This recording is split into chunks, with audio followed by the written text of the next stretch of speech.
Bismillahirrahmanirrahim. Assalamualaikum warahmatullahi wabarakatuh. Sahabatku yang dimuliakan Allah Subhanahu wa Ta'ala, jumpa lagi dengan saya Al-Fakir Ahmad Zahruddin M. Nafis.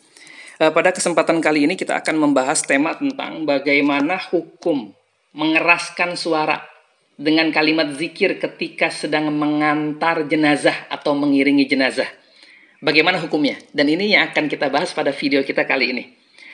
Baiklah sahabatku yang dimuliakan Allah Subhanahu wa Ta'ala, untuk membahas pertanyaan ini atau tema ini, saya akan merujuk kepada kitab Al-Fiqhul Manhaji ala Madhabil Imam Syafi'i pada jilid yang pertama.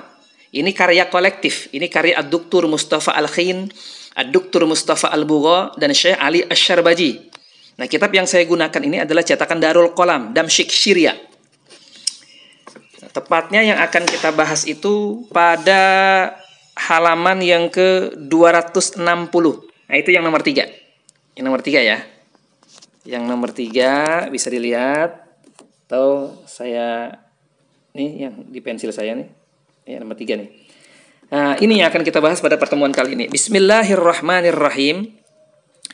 Wa yukrahul laghatu athna'a tasyi'il janazati, dan dimakruhkan al-laghat. Laghat itu mengeraskan suara, ya, membuat hiruk pikuk dengan suara yang keras atau banyak saling beriringan. Di tengah-tengah mengiringi jenazah, hukumnya makruh. Bal yusannu an la yarfa'a sautahu biqira'atin wala bidzikrin wala ghairihima. Bahkan disunnahkan bahwasanya orang yang mengiringi jenazah itu tidak mengangkat suaranya dengan bacaan, baik dia baca Fatihah, wala bidzikrin, juga tidak mengangkat suaranya dengan zikir, dia tidak mengeraskan suaranya. Atau yang biasa sering digunakan tuh seperti kalimat la ilaha illallah, la ilaha illallah, la ilaha illallah. Dan disunahkan justru itu tidak diangkat suaranya, tidak dikeraskan. Wala ghairihima, dan juga tidak dengan selain keduanya, selain qiraat, baca-bacaan, atau juga tidak dengan zikir. Wal yasta'iddu an dzalika bitafakkuri fil mauti wa ta'ammuli fi aqibati amrihi. Nah, justru hendaklah dia isi pada ketika mengiringi jenazah itu dengan tafakur, memikirkan tentang kematian dan memikirkan atau merenungkan tentang akibat perkaranya. Jadi ketika kita mengiringi jenazah, yang dianjurkan adalah kita merenung. Dan yang seharusnya muncul di dalam diri kita ketika perenungan itu adalah, apakah kita nanti termasuk orang-orang yang sukses di akhirat, yang selamat di akhirat? Apakah kita akan masuk ke dalam surganya Allah, atau justru masuk ke dalam nerakanya Allah Subhanahu wa Ta'ala? Ini yang harus menjadi perenungan buat kita ketika kita sedang menghantar jenazah. Saat ini kita yang mengantarkan jenazah orang lain. Dalam waktu dekat, jenazah kita yang akan dihantar.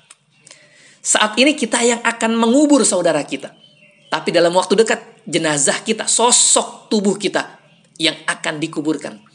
Kita lanjut, li hadisi Abi Dawud, hadis nomor 3171, an Abi Hurairah radhiyallahu taala anhu, anin Nabi sallallahu alaihi wasallam qala, la tutba'ul janazatu bi sautin wala narin.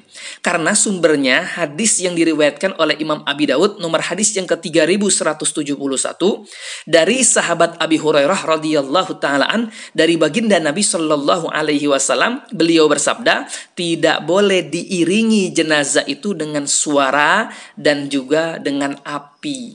Jadi tidak boleh. Tapi di sini hadis ini larangannya untuk lil karohah. Larangan ini menunjukkan makruh, bukan haram. Artinya tidak berdosa tapi kurang bagus.